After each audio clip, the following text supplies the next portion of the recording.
याद आती है। एक भगत जी हुए, उनका नाम था धन्ना जाट। क्या नाम था? जोर से बोलो। धन्ना जाट। अरे महाराज, इतने बड़े भगत भय, पूछो ना। बैठ जाओ, बार बार अंदर बाहर डिस्टर्ब हो। बड़े संत सेवी, कोई महात्मा घर पे आ जाए भूखा नहीं जाए। सब महात्माओं को खूब चकाचक भोजन करावे, बढ़िया मालपुआ खवावे, बढ़िया जो घर में होवे सो पवावे। अब पिताजी बड़े परेशान, वो रोज महात्मा बुला ले।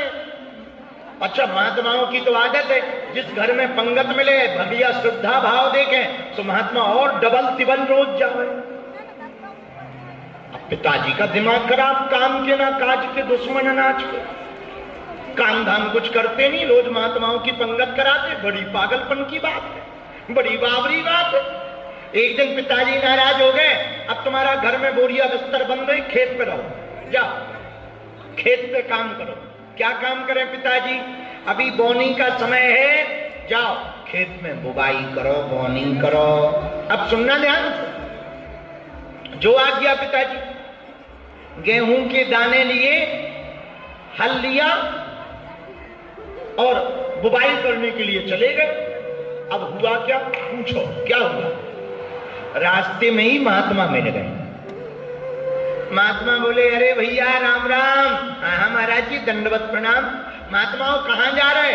महात्मा बोले, भैया इस गांव में ना एक बड़ा अच्छा भगत रहता, धन्ना जाट, उसके घर जा रहे हैं, कुछ पंगत मंगत पाएंगे, फिर भजन कीर्तन करके कल जाए। अच्छा हाँ महाराज। इसने सोचा ये घर जाएगा, पिताजी चार गाली सुनाएंगे, क्या किया जाए?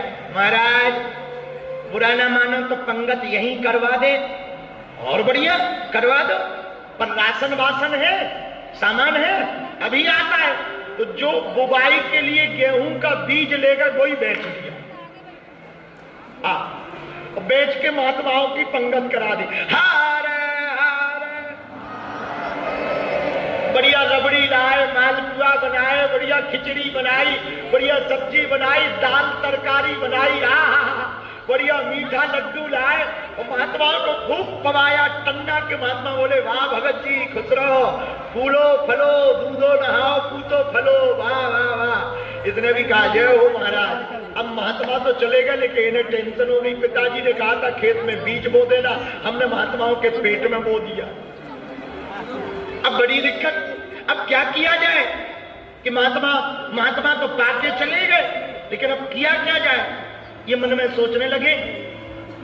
हाँ बैठ जाओ, वहां कोने पे बैठ जाओ, कोने पे बैठ जाओ, बीच में। अब क्या किया जाए? पिताजी तो पूछेंगे। इन्होंने ना एक उपाय किया। पूछो क्या? जोर से पूछो, और जोर से पूछो। भैया इन्होंने एक उपाय बड़ा प्यारा किया। ये खेत में गए, गेहूं तो थे नहीं, बीज तो महात्माओं के पेट में बो दिया, पर बगल वाले किसान बताएंगे कि आए ही नहीं। इसने क्या किया कि बोरी में रेत डाली, भगत जी ने, धन्ना जी ने, रेत को डालकर खेत में झूठी मूठी बुवाई कर, और बगल वाले किसान को दिखा के करी, ए भैया तुम्हारी हो गई, हमारी चल रही, ताकि बगल वाले पिताजी को बताए कि हो गई। अब सुनो, कुछ दिनों बाद पिताजी बोले, बुवाई हो गई? बोले हो गई पिताजी। मनी मन बोले, जैसी वही हम ही जाने, महात्माओं के पेट में वही है, बाप के खेत में नहीं गई, हम ही जाने। अब भयो का सुनो भैया। कुछ दिनों बाद पिताजी बोले, जाओ पानी दे आओ। अब बुआई तो कर दी, पर पानी भी तो देना पड़ता ना, तो जाओ पानी दे आओ।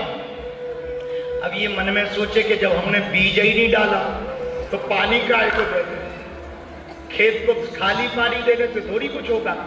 तो रात भर चले जाएं घर से बाहर, मंदिर में बैठ के खूब कीर्तन गाए, और सुबह से वापस आए तो पिताजी पूछे, क्यों कितने खेत में पानी लग गया? बोले आज तो पूरे एक खेत में लग गया। कीर्तन को पानी गए।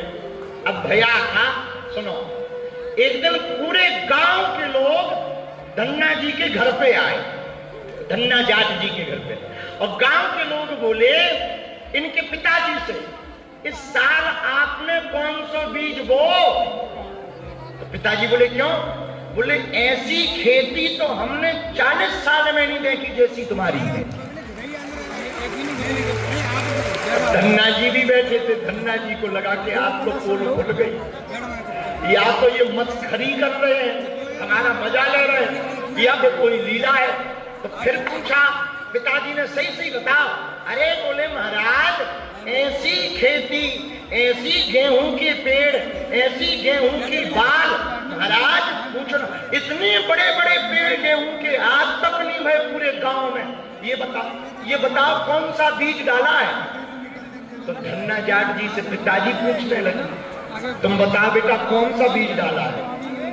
धन्ना जी का बोले, सो हाथ जोड़ के पिताजी को सही सही बता दी। बोले पिताजी खेत में बीज नहीं डाला, संतों के पेट में बीज डाला।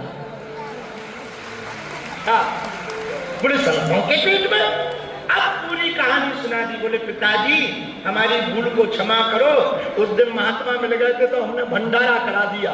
और पिताजी और धन्ना जी दोनों खेत गए। महाराज ऐसी खेती महाराज जहां तक नजर जाए एकदम हरीरे लहलहाते हुए खेत में गेहूं खड़े हैं। तब धन्ना जी ने ऊपर की तरफ देखा, हमने तो संतों को खिलाया, संतों ने भगवान तक पहुंचाया, भगवान ने हमारे खेत में ये कृपा की। इस कथा को सुनाने का अर्थ समझ गए? क्यों जी समझ गए? पूछो क्या?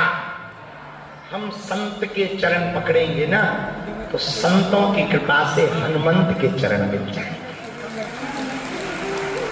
और हनुमान जी मिलेंगे, हनुमंत जी मिलेंगे तो भगवंत भी मिल जाएंगे।